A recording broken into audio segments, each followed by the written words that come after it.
美方近日刚宣布新一轮对台军售后，又传出众议院议长佩洛西计划在8月率领代表团窜访台湾。如若成行，这将是过去25年来美国众议院议长首次窜访台湾。对于这一传闻，中国外交部于周二作出回应：如果美方一意孤行，中方必将采取坚决有力措施。在周二的外交部例行记者会上，发言人赵立坚用4个严重回应佩洛西计划窜访台湾的消息。如果佩洛西众议长访台，将严重违反一个中国原则和中美3个联合公报规定，严重损害中国主权和领土完整，严重冲击中美关系的政治基础，向台独分裂势力发出严重错误信号，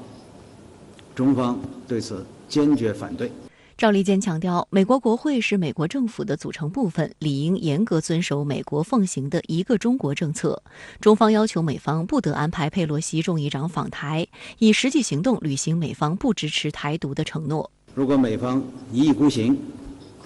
中方必将采取坚决有力措施，坚定捍卫国家主权和领土完整。由此造成的一切后果，必须完全由美方负责。今年4月，佩洛西即将访台的消息被台媒热炒。不过，随后佩洛西新冠病毒检测呈阳性，其窜台计划被搁置。当时舆论将其称之为战略阳性。周一，英国《金融时报》援引多名消息人士的话称，佩洛西计划下月窜访台湾。据报道，佩洛西一行还计划访问日本、新加坡、印度尼西亚和马来西亚，并在夏威夷美国印太司令部总部停留。有分析指出，4个月后佩洛西准备再次玩火，并且再次提前透露剧本，主要有2大政治考量。首先，随着美国中期选举临近，美国国内通胀加剧，6月份更是高达9.1%，创下40年来新高。民主党拜登支持率跌至谷底，民众怨声载道。同时，共和党的前总统特朗普、前国务卿蓬佩奥纷纷放出参选2024的消息，民主党面临选票危机，急需捞取更多政绩。此时，在台湾问题上展现出某种不输于共和党的激进姿态，正成为诸多选项中的优先项。不过，在佩洛西是否应该访问台湾问题上，美国政府存在分歧。2名知情人士透露，一些美国官员认为，佩洛西如果在4月份窜访台湾更容易合理化，因为当时俄乌冲突刚爆发不久，而8月适逢中国的8·1建军节，不宜在这样的时间点挑衅中国。国台办发言人朱凤莲也于周二回应称，美国一些国会议员一段时间来在台湾问题上屡屡采取挑衅言行，支持怂恿台独分裂势力，为民进党当局的谋独行径站台说项，其目的就是打台湾牌，企图以台制华，阻碍中国的统一进程。民进党当局靠勾结外部反华势力谋独，无论以什么名义采取什么形式，其下场只能是失败。环球时报特约评论员胡锡进周二在社交媒体发文称，如果佩洛西真敢去台湾，将是重大事变，他将成为分裂中国的敌人，他将会经历一次冒险之旅，他还要为可能引发台海军事冲突承担历史责任。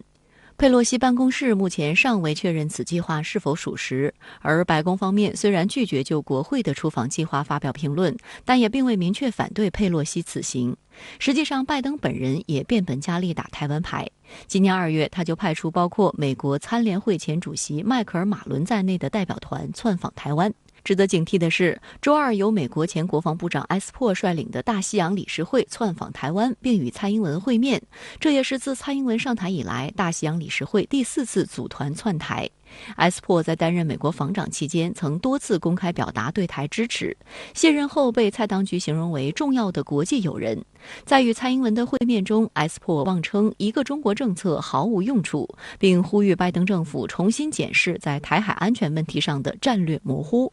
对此，中国外交部发言人赵立坚予以坚决驳斥。一个中国原则是中美关系的政治基础，也是国际社会的普遍共识。中方坚决反对任何人、任何势力企图玩弄台湾牌，干涉中国内政，损害中方核心利益。外界注意到，中美高层近期多次就台湾问题交换意见，包括6月10号中美防长在新加坡香格里拉对话会期间的会谈，以及7月9号国务委员兼外交部长王毅在与美国国务卿布林肯在印尼20国集团会议期间进行的长达5个多小时的会谈。王毅当面向布林肯强调，中美3个联合公报才是两国最可靠的防护，只要切实履行各自在3个联合公报中所做承诺，坚持正确方向，及时排除路障，打通前行道路，双边关系就不会脱轨失控，否则再多的护栏也起不到作用。既然美方承诺不支持台湾独立，就应该停止掏空歪曲一个中国政策，停止在台湾问题上切香肠，不得打台湾牌，阻挠中国的和平统一进程。对此，布林肯重申，美方不支持台湾独立，不寻求改变台海现状。然而，就在美方做出相关承诺不久，就故技重施，在台海议题上兴风作浪。上周五，美国国防部发表声明称，美国国务院已批准对台出售总额1.08亿美元的军事技术援助。此次对台军售是拜登上任1年半以来第5次，主要包括坦克和战斗车辆的备件和维修部件，以及提供技术和后勤支持。仔细看它的内容，跟以往的军售案其实是不太一样的。第一个，它是针对地面的车辆这些部分；那第二个案，它是针对后勤的部分。所以代表什么？这个只是在维持现役装备的一个妥善率、一个战力的一个作为。中国外交部、国防部相继作出回应称，中方将继续采取坚决有力措施，坚定捍卫自身主权和安全利益。周一，国防部新闻发言人谭克飞表示，近期美方对中方多次承诺4不1无意，明确表示不支持台独，但在对台军售问题上言行不一，毫无诚信。中方要求美方立即撤销上述对台军售计划，停止一切售台武器和美台军事联系，否则破坏中美两国两军关系与台海和平稳定的责任完全由美方承担。当地时间周一，美国国务院发言人普赖斯在简报会上回答台湾相关问题时辩解称，对台军售符合美方一个中国政策。 We have always said that we have obligations under the Taiwan Relations Act, and under the Taiwan Relations Act, we make available to Taiwan defense articles and services necessary to enable Taiwan to maintain a sufficient self-defense capability. 对于美方的说法，外交部发言人赵立坚周二予以回击。所谓与台湾关系法，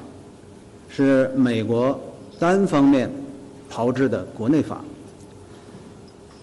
严重违反公认的国际法和国际关系基本准则，与一个中国原则和中美3个联合公报规定背道而驰，中方从未承认，一贯反对。分析指出，拜登政府上台以来，不断操弄台湾议题、以台制华的战略意图越来越明显。在美国全面遏华的背景下，未来必然不会放弃台湾这枚棋子。对台军售、政客赴台等挑衅行为仍将持续，这也正是中美关系的最大难点和风险点。还一直在强调说，我们跟美国的关系非常好，然后这个美方全力的支持我们的防卫台湾的一个决心。我觉得可能不是表面上我们看到这么单纯。